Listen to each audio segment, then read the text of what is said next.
Mentor question banks topic sequence exercise 11 এর 5 নম্বর প্রশ্ন। What is the next term in the following sequence? Term মানে হচ্ছে পদ, অর্থাৎ সিকোয়েন্স মানে অনুক্রম। এই যে একটা অনুক্রম দেওয়া আছে, এর পরের পদটি কত, এটা আমাদেরকে বের করতে হবে। আগে সিকোয়েন্স মানে হচ্ছে ছন্দ, প্যাটার্ন, অর্থাৎ দেখে এটা এই সংখ্যাগুলো কোন ছন্দ অনুসরণ করছে, কোন নিয়মটা অনুসরণ করছে, সেটা আমাদেরকে আগে বের করতে হবে। যদি আমরা একটু লক্ষ্য করি, 4কে কী লেখা যায়? 2 স্কোয়ার, 9কে 3 স্কোয়ার, 16 4 স্কোয়ার, 25 5 স্কোয়ার, তো পরেরটা কী হবে? 6 square, 2 square 3 square 4 square 5 square, তাহলে পরেরটা কী হবে? 6 স্কোয়ার হবে। 6 স্কোয়ারে কত হয়? 36, তাহলে এর উত্তর হবে সি। তো 5 নম্বরটার মতো আমি একটা তোমাদের জন্য একটা প্রশ্ন বানাইছি, এটা তোমরা নিজেরা করবে। একটা হিন্ট দিয়ে দিই, এটা বর্গমূল নিয়ে চিন্তা করবে। এটার মতোই একবারে 5 নাম্বারটার মতোই বর্গমূল নিয়ে চিন্তা করবা, তারপরে এটা নিজেরা সমাধান করার চেষ্টা করো।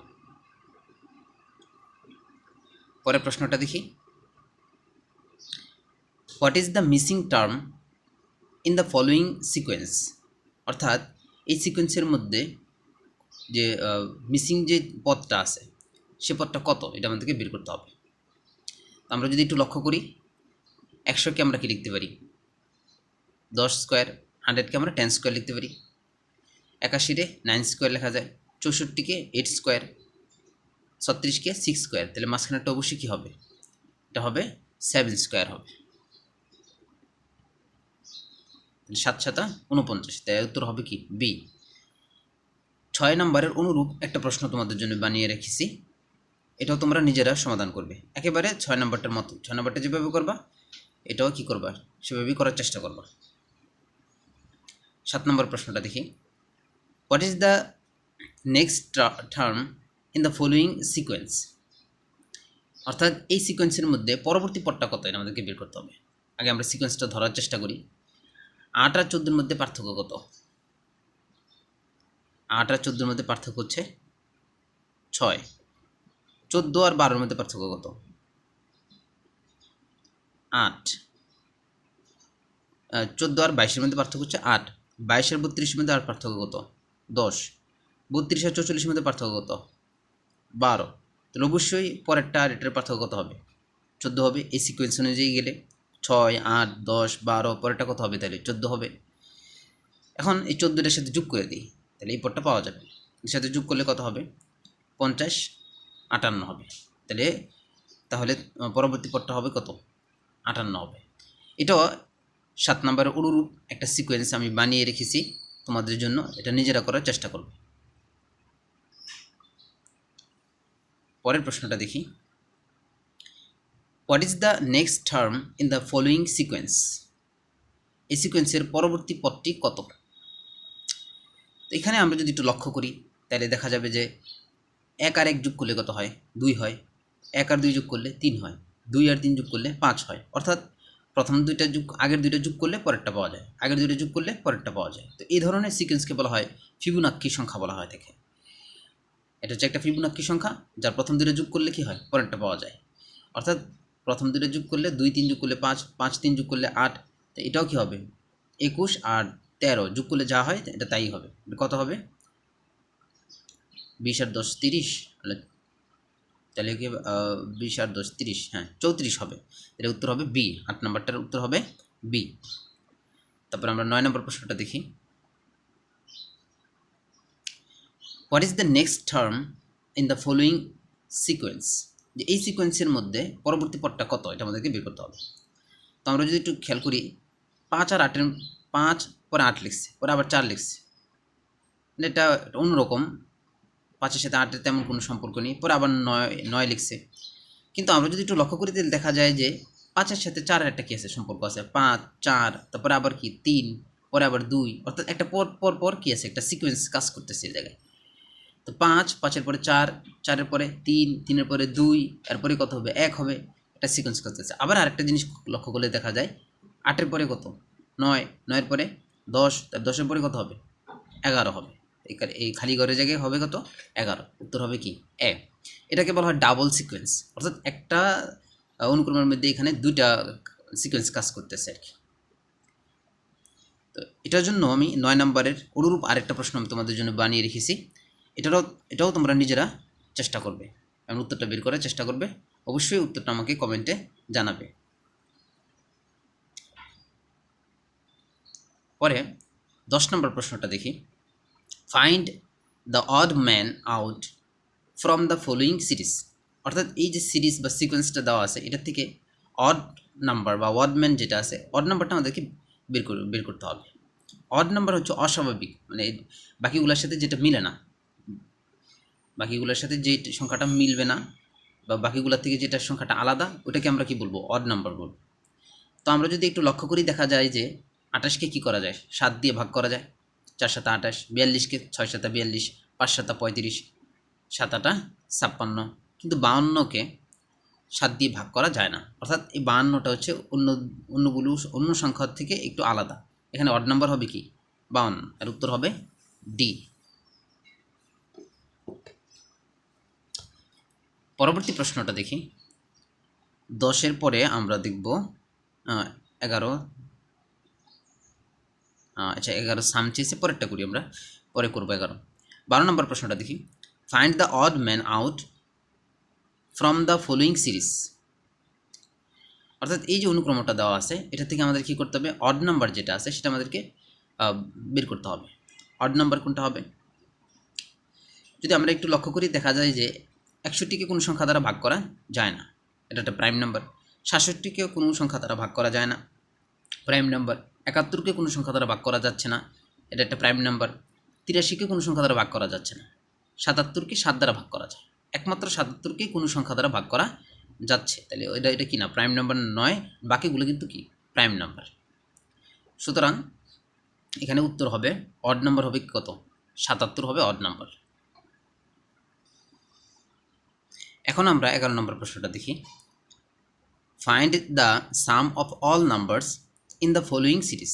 অর্থাৎ এই যে এখানে একটা অনুক্রম দেওয়া আছে, সিকোয়েন্স দেওয়া আছে, এই সবগুলো পদের সমষ্টি বের করতে হবে আমাদেরকে। এটা সবগুলো পদের সাম বের করতে হবে। তো প্রথমে দেখে নেব এটা কী ধরনের অনুক্রম। 16 থেকে 10 বাদ দিলে 6 থাকে, 22 থেকে 16 বাদ দিলে 6 থাকে। অর্থাৎ এখানে বিয়োগফল 6 করে থাকছে। এটা একটা সমান্তর অনুক্রম আর সাধারণ, তাহলে এটা একটা সমান্তর অনুক্রম। তো সমান্তর অনুক্রমের ক্ষেত্রে আমরা সমষ্টি কীভাবে বের করি? প্রথম পদ যোগ শেষ পদ, ফার্স্ট আর লাস্ট যোগ করতে হবে। তো ফার্স্ট আর লাস্ট যোগ করলে কত হয়? 10 আর 70 80। 11 নম্বর প্রশ্ন। 10 আর 70 যোগ করলে কত হয়? 80। ফার্স্ট আর লাস্ট যোগ করতে হবে, ইন্টু হচ্ছে জোড়া সংখ্যা, প্রথম পদ প্লাস শেষ পদ ইন্টু হচ্ছে জোড়া সংখ্যা। তো জোড়া সংখ্যা আমরা কীভাবে বের করবো? পদ সংখ্যা জানতে হবে কত। পদ সংখ্যা 2 দ্বারা ভাগ করলে জোড়া সংখ্যা বের হয়। এখানে পদ কয়টা আছে এটা আমাদেরকে বের করতে হবে আগে। তো 70 এটা কততম পদ? এটা আমরা বের করি। 70 কততম পদ? আমরা কীভাবে বের করি? নির্ণয় পদ থেকে প্রথম পদ বাদ, অর্থাৎ 70 থেকে বিয়োগ হবে প্রথম পদ। নির্ণয় পদ থেকে প্রথম পদ বাদ, সাধারণ অন্তর দিয়ে ভাগ। এখানে সাধারণ অন্তর কত? 6। 16 থেকে 10 বিয়োগ দিলে 6, সাধারণ অন্তর হচ্ছে 6, যোগ হচ্ছে 1। নির্ণয় পদ থেকে প্রথম পদ বিয়োগ, সাধারণ অন্তর দিয়ে ভাগ, যোগ হচ্ছে 1। যদি কাজ করি তাহলে মান কত হয়? 70 থেকে 10 বাদ দিলে 60, 60কে 6 দিয়ে ভাগ করলে 10, 10 আর 1 11। অর্থাৎ এখানে 11টি পদ আছে, এই সিকোয়েন্সের মধ্যে 11টি পদ আছে। এখন আমরা সমষ্টি বের করি। প্রথম পদ ফার্স্ট আর লাস্ট যোগ করলে হয় 80। পদ আছে 11টি, তাহলে জোড়া সংখ্যা কত হবে? 11/2। 2 দিয়ে এটাকে কাটলে হয় 40, শূন্য লিখে ফেলি। 4 দিয়ে 11কে গুণ করলে 44, তাহলে এর উত্তর হবে 440 হবে এর উত্তর। 11 এর উত্তর হবে 440।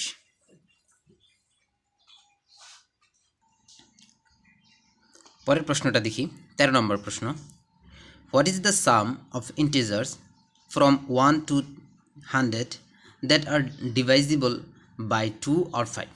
অর্থাৎ 1 থেকে নিয়ে 100 পর্যন্ত যতগুলা ইন্টিজার সংখ্যা আছে, 1 থেকে 100 পর্যন্ত যতগুলো সংখ্যা 2 দ্বারা ভাগ যায় অথবা 5 দ্বারা ভাগ যায়, এমন সংখ্যাগুলোর সমষ্টি কত এটা আমাদেরকে বের করতে হবে। 2 দ্বারা ভাগ যায় অর্থাৎ 2 দ্বারা ভাগ যায়, মানে হচ্ছে জোড় সংখ্যাগুলো। 1 থেকে নিয়ে 100 পর্যন্ত যতগুলো জোড় সংখ্যা আছে সবগুলো 2 দ্বারা ভাগ যায়। 1 থেকে নিয়ে 100 পর্যন্ত কয়টা জোড় সংখ্যা আছে? 50টা জোড় সংখ্যা আছে। তো আমরা 50টা জোড় সংখ্যার একটা সিরিজ বানিয়ে ফেলবো আগে। জোড় সংখ্যা সিরিজ কী হবে? প্রথমে 2, তারপরে 4, তারপরে 6, এরকমভাবে চলতে থাকবে 100 পর্যন্ত। তো প্রথমে আমরা এটার আগে সমষ্টি বের করে নিই। এটা একটা সমান্তর অনুক্রম। তো সমষ্টির সূত্র, সমষ্টি কী হবে? ফার্স্ট আর লাস্টে যোগ করতে হবে। 100 আর 2 যোগ করলে কত হয়? 102। কিন্তু হচ্ছে জোড়া সংখ্যা কয়টা পদ আছে এখানে? 50টা পদ আছে। তো 50টা পদ হলে জোড়া সংখ্যা কত হবে? 50/2। 2 দিয়ে এটাকে কাটলে হয় 51। তো 51 আর 50 যদি আমরা গুণ করি, শূন্যটা আগে লিখে ফেলি, 5 দ্বারা এটাকে গুণ করে দিই, 5 একে 5, 5 5 25। তাহলে 2 থেকে নিয়ে 100 পর্যন্ত যেই সংখ্যাগুলো 2 দ্বারা ভাগ যায় এই সবগুলোর সমষ্টি হচ্ছে কত? এত। বাকি রইল 5। ওকে বলা হয়েছে 1 থেকে নিয়ে 100 পর্যন্ত যে সংখ্যাগুলো 5 দ্বারা ভাগ যায় সেগুলোর সমষ্টিও আমাদের কী করতে হবে? বের করতে হবে। তো 1 থেকে নিয়ে 10 পর্যন্ত 5 দ্বারা ভাগ যায় দুটা সংখ্যা, এক হচ্ছে 5 আর হচ্ছে 10। তো 10 তো অলরেডি আমরা এই সিরিজে চলে গেছে, তাহলে শুধু হবে কি? 5। অনুরূপভাবে 11 থেকে নিয়ে 20 পর্যন্ত দুইটা সংখ্যা 5 দ্বারা ভাগ যায়, একটা হচ্ছে 15 আর একটা হচ্ছে কি? 20। তো 20 তো এই সিরিজে চলে গেছে, তাহলে হবে কত? 15।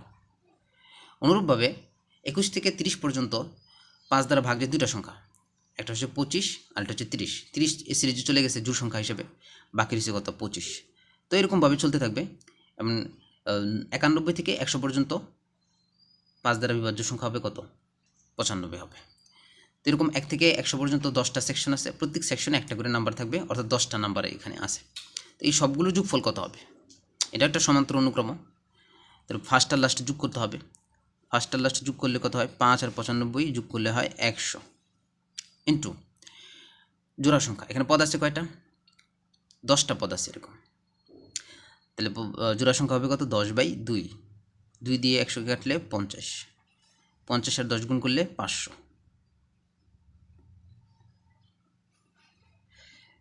তো 2 দ্বারা বিভাজ্য সংখ্যা সমষ্টি এত, 5 দ্বারা বিভাজ্য সংখ্যা সমষ্টি এত। দুটো যোগ করে ফেলি, 0 5, 5 আর 5 10, 0 হাতে আছে 1, 3, অর্থাৎ 3050 হবে এর উত্তর। 13 এর উত্তর হবে 3050, ডি নাম্বারটা। পরবর্তী প্রশ্নটা দেখি, 14 নম্বর প্রশ্ন। In an increasing sequence of 10 consecutive integers মানে হচ্ছে ক্রমিক সংখ্যা, অর্থাৎ 10টা ক্রমিক সংখ্যার একটা সিকোয়েন্স যেখানে আস্তে আস্তে মান বৃদ্ধি পাচ্ছে। The sum of the first 5 integer is এত। যে 5টা পূর্ণ সংখ্যার সমষ্টি দেওয়া আছে। And what is the sum of the last 5 integers in the sequence. এবং এই সিকোয়েন্সে পরবর্তী শেষ 5টি ইন্টিজারের সমষ্টি কত হবে? প্রথম 5টা সমষ্টি দেওয়া আছে, পরবর্তী 5টার সমষ্টি কত হবে সেটা আমাদেরকে বের করতে হবে। তো এটা দুইভাবে করা যায়, একটা কঠিনভাবে একটা সহজভাবে। আমরা দুইভাবেই দেখব। কঠিনভাবে না দেখলে আমাদের কি হবে না, বেসিক বিল্ড আপ হবে না। বেসিক বিল্ড আপ করার জন্য আমরা দুইভাবেই দেখব। কঠিনভাবে প্রথমে করি, কঠিনভাবে। তো 5টা পদের সমষ্টি দেওয়া আছে, 590 দেওয়া আছে। যেহেতু এগুলো কনজিকিউটিভ ইন্টিজার, তো কনজিকিউটিভ ইন্টিজারের ক্ষেত্রে সমষ্টিকে যদি আমরা কী করি, 5টা পদের সমষ্টিকে যদি আমরা 5 দ্বারা ভাগ করি তাহলে মাঝখানের পদটা পাওয়া যাবে। তো 590কে যদি আমরা কী করি, 5 দ্বারা ভাগ করে দিই, তাহলে কত হবে? 5 1, 5 9-এর মধ্যে একবার যায়, বাকি থেকে 4, 4 আর 0 40, 5 8 40, 118 হয়। অর্থাৎ এটা হবে 3 নম্বর পদ। 5টা পদ না, 5টা পদের মধ্যে মধ্যপদ কত হবে? মধ্যপদ হচ্ছে 3 নম্বর পদটা। তো সমষ্টিকে যদি আমরা কি করি, সংখ্যা দ্বারা ভাগ করি, তখন আমরা কি পাবো? মধ্যপদটা পাবো। অর্থাৎ এটা হচ্ছে 3 নম্বর পদ। তাহলে 4 নম্বর পদ কত হবে? 119। 5 নম্বর পদ কত হবে? 120। পরের পদগুলো হবে 121, 122, 123, 124, 125। তো আমাদেরকে বলছে শেষ যে পাঁচটা আছে সেই শেষ পাঁচটার কি বের করার জন্য, সমষ্টি বের করার জন্য। তো আমরা কী করবো, এটাকে কীভাবে বের করবো, প্রথম পদ যোগ শেষ পদ, ফার্স্টটা লাস্টে যোগ করব। এটা যোগ করলে কত হয়, যোগ করলে হয় 246 হয়। 246 ইন্টু হচ্ছে জোড়া সংখ্যা, তখন পদ আছে পাঁচটা, তাহলে জোড়া সংখ্যা হবে 5/2। 2 দিয়ে ভাগ করলে 123। 123কে 5 দিয়ে গুণ করলে 3 5 15, হাতে আছে 1, 10 1 11, 1 হাতে আছে 1 5 5 6, অর্থাৎ 615 হবে। লাস্টের পাঁচটা পদ যোগ করলে 615 হবে। আর সহজভাবে এটা হচ্ছে কঠিনভাবে, যেহেতু আমরা সিকোয়েন্স করেছি এই কারণে সিকোয়েন্সের নিয়ম অনুযায়ী করছি। এখন হচ্ছে আমরা শর্টকাট কীভাবে করা যায় সেটা দেখব। শর্টকাট হচ্ছে, এটা হচ্ছে 3 নম্বর পদ, এটা 4 নম্বর পদ, এটা 5 নম্বর পদ। যে এই 125 120 কতটুকু বড়, 5 বেশি। 120 থেকে 125 5 বেশি। 119 থেকে 100 এটা কত বেশি, 5 বেশি। অনুরূপভাবে এই 118 থেকে এটা কত বেশি, 5 বেশি। তো প্রত্যেকটা পদই তার আগের অনুরূপ পদের থেকে কত বেশি করে, 5 করে বেশি। লাস্টের পাঁচটা পদের ক্ষেত্রেই প্রত্যেকটা পদ তাদের অনুরূপ পদ থেকে 5 করে বেশি। তাহলে এই পাঁচটার সমষ্টি যদি 590 হয়, তো এই পাঁচটার সমষ্টি কত হবে, 590 চেয়ে আরও কত বেশি হবে, 5 5 25, প্রত্যেকটা 5 করে বেশি। তো 5 5 25, 25 কী হবে, বেশি হবে। এই প্রথম পাঁচটা যদি 590 হয়, তাহলে এই পাঁচটা কী হবে, 590 আরও কত বেশি হবে, 25 বেশি হবে। তাহলে এটা সমষ্টি কত হবে, লাস্ট পাঁচটার সমষ্টি হবে 590, আর প্রত্যেকটা যেহেতু 5 করে বেশি, তো সবগুলো মিলিয়ে 25 বেশি হবে। যোগ করলে কত হবে, 615ই হবে। তো এটা হচ্ছে সহজ, এভাবেও করা যায়। এখন এখানে তো বলা হয়েছে কয়টা পদ, 10টা কনজিকিউটিভ নাম্বার এবং 5টা পদের সমষ্টি দেওয়া আছে। যদি এমন বলা হয়, 10-এর জায়গায় যদি বলা হয় কি 8টা পদের সমষ্টি দেওয়া আছে, 8টা কনজিকিউটিভ পদ দেওয়া আছে, 8টা কনজিকিউটিভ পদের একটা সিকোয়েন্স, এর মধ্যে প্রথম 4টা পদের সমষ্টি দেওয়া আছে, 160 দেওয়া আছে। যদি বলা হয় যে শেষের 4টি পদের সমষ্টি বের করা, তখন কীভাবে করবা? তো এক্ষেত্রে শেষের প্রত্যেকটা পদ কী হবে, তার অনুরূপ পদের থেকে 4 করে বেশি হবে। অর্থাৎ লাস্টের 4টা পদ মিলে 4 4 16, 16 বেশি হবে। প্রথম 4টা পদের সমষ্টি যদি 160 হয়, তো শেষ 4টা পদের সমষ্টি কত হবে, শেষ 4টা পদের সমষ্টি 160, আর প্রত্যেকটা পদ যেহেতু কী হবে, 4 করে বেশি হবে, কত হবে এটা, 4 4 16, এত হবে। অনুরূপভাবে যদি বলা হয় 10টা পদের জায়গায় যদি কত দেওয়া থাকে, 12টা পদ দেওয়া থাকে এবং 6টা পদের সমষ্টি দেওয়া থাকে 36 দেওয়া থাকে, আর যদি বলে প্রথম 6টা পদের সমষ্টি 36, তো শেষ 6টা পদের সমষ্টি কত বের করার জন্য বলে, তখন কি করতে হবে? তো এক্ষেত্রে শেষ 6টা পদের প্রত্যেকটি তার অনুরূপ পদের চেয়ে কত বেশি হবে, 6 করে বেশি হবে। অর্থাৎ 36 আর 6 6 কত হবে, 36। তো শেষের 6টা পদ প্রত্যেকটা পদে 6 করে বেশি হলে সবগুলো মিলে কত বেশি হবে, 36 বেশি হবে। প্রথম 6টা পদ যত হবে, তার চেয়ে শেষের 6টা পদ কী হবে, আরও 36 বেশি হবে। অনুরূপভাবে যদি বলা হয় যে প্রথম 6টা কনজিকিউটিভ নাম্বারের একটা সিকোয়েন্স দেওয়া আছে, এর প্রথম 3টা পদের সমষ্টি দেওয়া আছে, 3টা পদের সমষ্টি দেওয়া আছে, তো লাস্টের 3টা পদের সমষ্টি কত হবে? তো লাস্টের 3টা পদের প্রত্যেকটি তার অনুরূপ পদের থেকে কত করে বেশি হবে, 3 করে বেশি হবে। তো শেষ 3টা পদ মিলিয়ে কত বেশি হবে, 9 বেশি হবে। তো এটা যদি 120 হয়, তো লাস্টেরটা কত হবে, 129 হবে, লাস্টের 3টার সমষ্টি। আচ্ছা, পরবর্তী প্রশ্নটা দেখি, 15 নম্বর প্রশ্ন।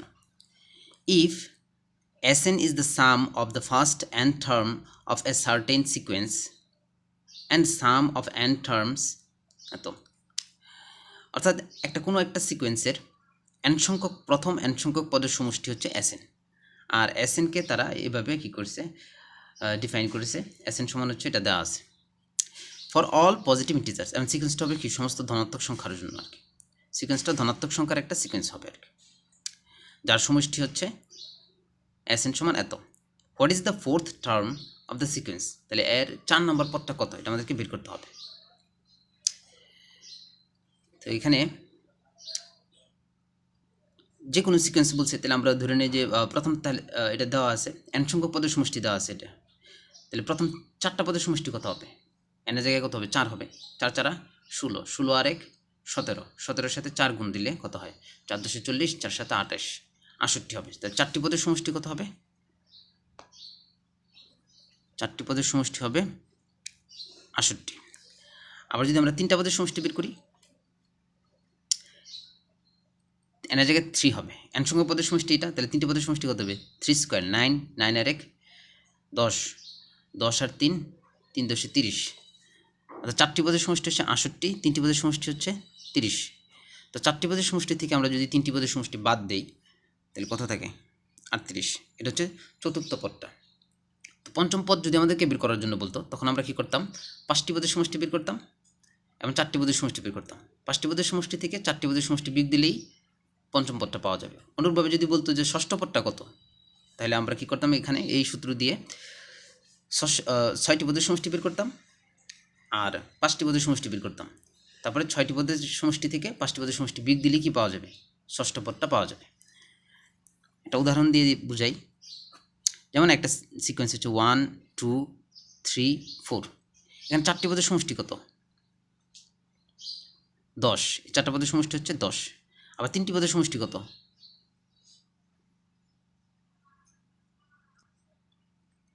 3টি পদের সমষ্টি 6।